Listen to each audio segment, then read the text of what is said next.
Welcome to What to Read Now. Today, we're doing a deep dive into the book You Won't Die of Panic. This book breaks down what panic attacks really are, why they feel so intense, and, most importantly, why they are not dangerous even when they feel overwhelming. If you've ever struggled with anxiety, panic, or the fear of losing control, this is a book worth understanding deeply. Before we start, make sure to subscribe to the channel for more deep dives like this.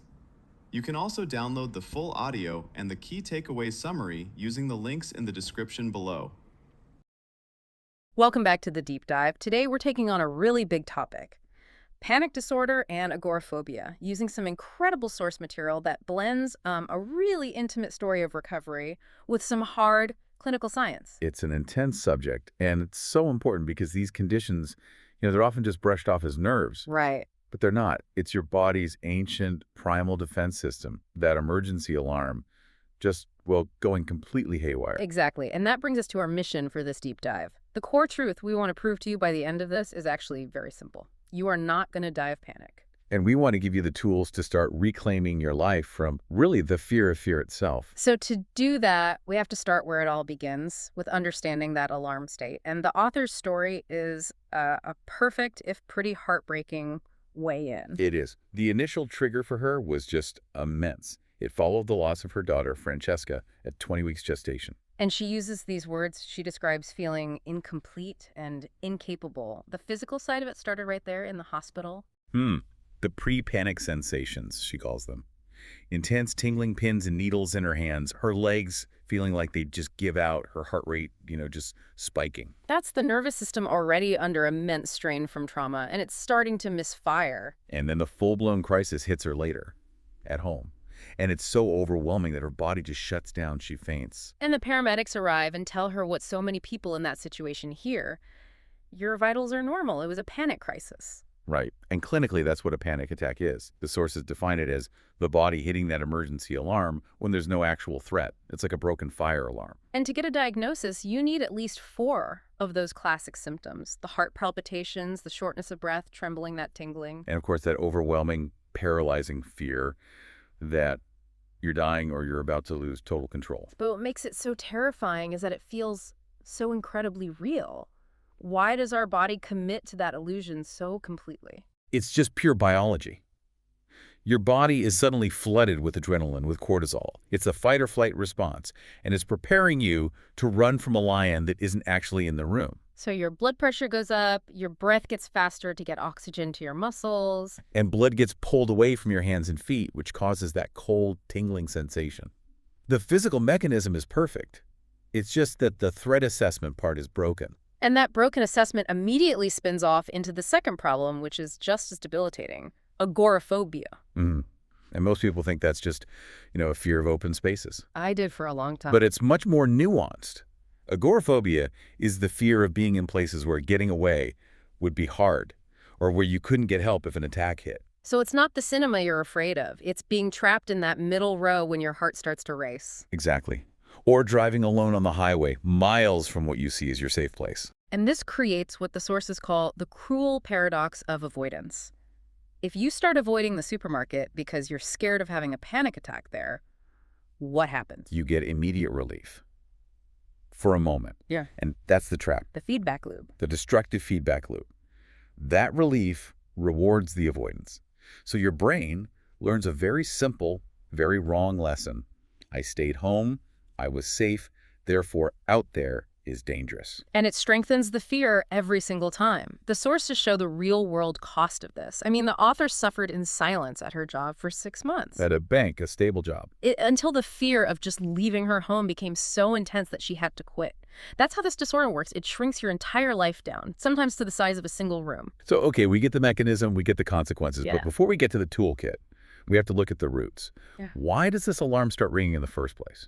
The sources suggest it's complex. It's a mix of genetics and unprocessed emotion. Absolutely. There's a genetic component for sure. The author notes her mother and grandmother both suffered, and there's about a 15 to 25% higher risk. But the real fuel is often just accumulated stress. That feeling of living in the future all the time, trying to, as she says, give account of everything. That perfectionism, yeah. But here's the insight that really stopped me. the emotional core. They call it the guilt and emptiness cycle. The idea is that panic, it actually rushes in to fill an internal void. An emptiness. Yeah, it's this heavy progression. It starts with a desire, like her desire for healthy baby.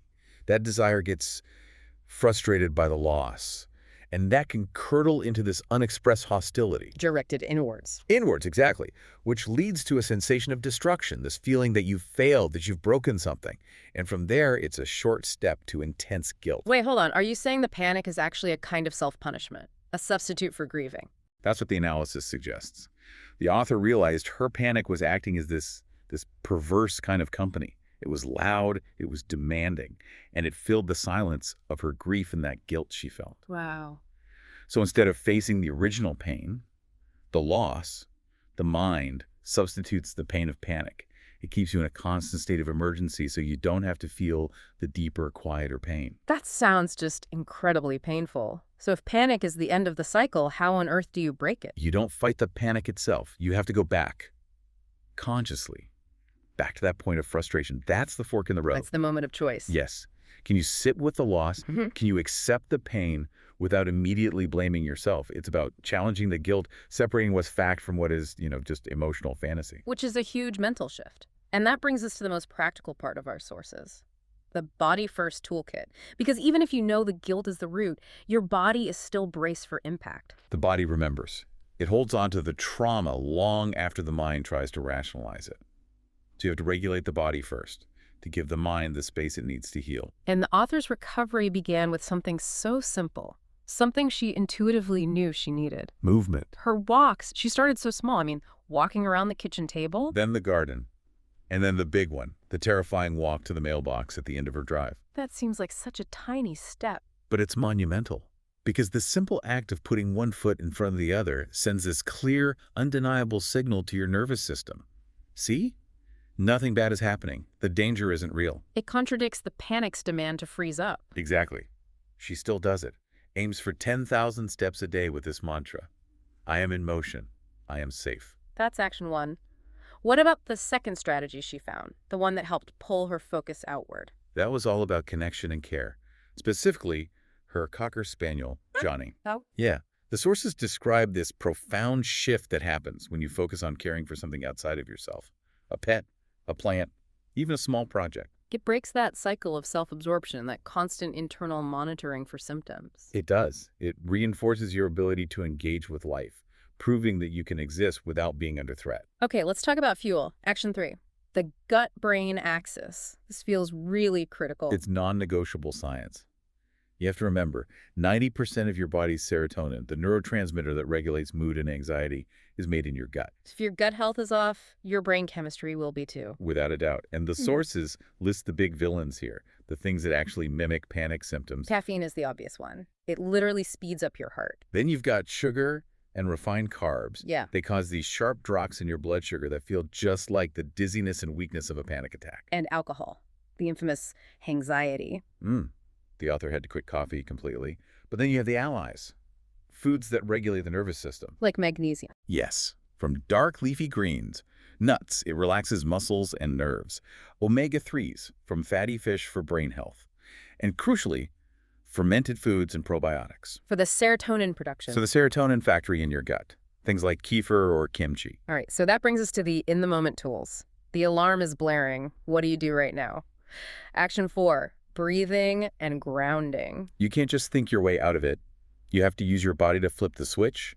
You have to activate the vagus nerve, which is the body's primary brake pedal. And panic makes you hyperventilate, which ironically causes the dizziness and tingling. Which makes you panic more. It's a vicious circle.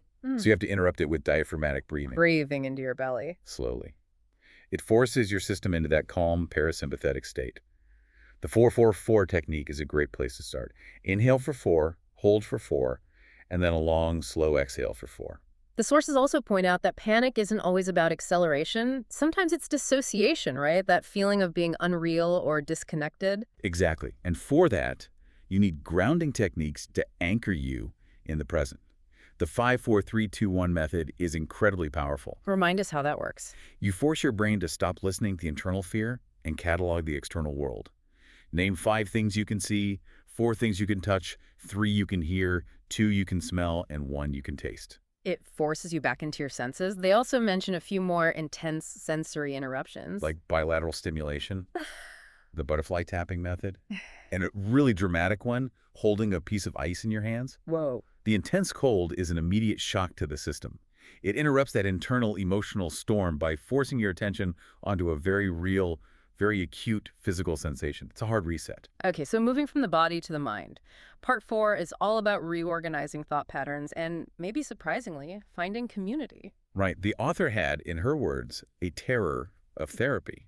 She expected this cold, judgmental process. But that wasn't her experience. Not at all. She found a group therapy setting that was warm and welcoming, and the key insight for her was this phrase, belonging heals. Belonging heals. In that group, for the first time, she didn't have to pretend to be fine. She didn't have to hide her fear. And she realized she wasn't alone. Being seen and accepted, even in the middle of a crisis, was the path to healing. And being seen helps you start to see the lies you tell yourself. The sources call them automatic negative thoughts. These rapid-fire thoughts that feel like facts, but they're just distortions. The source material hones in on 3 that are huge for panic. First is catastrophizing. Blowing everything up to the worst-case scenario. Yep. She realized she did this on planes, constantly watching the flight attendant's expression, convinced any change meant they were about to crash. The second is overgeneralization, seeing one bad event as a never-ending pattern. I had 1 panic attack at work, so I will always have panic attacks at work. And the third one, which ties back to that perfectionism we talked about, is all-or-nothing thinking. The black and white thinking. For her, if she couldn't do her entire meticulous Friday cleaning ritual, the whole week was a failure. There was no middle ground. So recognizing those voices, the alarmist, the critic, the victim, the perfectionist, is the first step to taking their power away. And the ultimate goal is just awareness. Learning to see the panic as a wave. It comes, it peaks, but it also goes. And you can hold on to the fact that you are alive, you are feeling, and you are moving through it. You are not the wave. You're the one experiencing the wave. Precisely. Your identity isn't the fear. It's your choice to face it. This whole deep dive really points to a holistic recovery mind-body connection. And it brings me back to that final analogy from the sources, which I found so powerful. If you look at an electrocardiogram, The heart monitor. it only shows life when there are peaks and valleys, the ups and downs. A flat line is death. The panic, the anxiety, but also the joy and the frustration, that's the pulse of life. It's proof that you're alive, but it's signaling that something needs your attention. So what's the final thought here? What's the one thing we want you to carry forward from all this? I think the true journey is learning to allow yourself to feel the original pain, the unprocessed grief, the loss, the frustration, without swapping it for the louder, more distracting pain of panic. Just sit with a real emotion. Yes, that conscious choice to just be present in your breathing, in your walking, in your life, rather than trying to escape that root feeling, that is the greatest act of self-love. Yeah. That's real recovery. So maybe ask yourself, which of those 4 internal voices, the alarmist, the critic, the victim, or the perfectionist, is your loudest obstacle? Because that's where you need to focus your conscious choice next. That's our deep dive into You Won't Die of Panic. If this helped you understand panic more clearly or made it feel a little less frightening, then this book is worth revisiting. You can download the full audio and the key takeaway summary using the links below. The link to buy the book on Amazon is also in the description. If you enjoyed this deep dive, subscribe to What to Read Now for more clear, practical book insights. Thank you for listening, and please subscribe.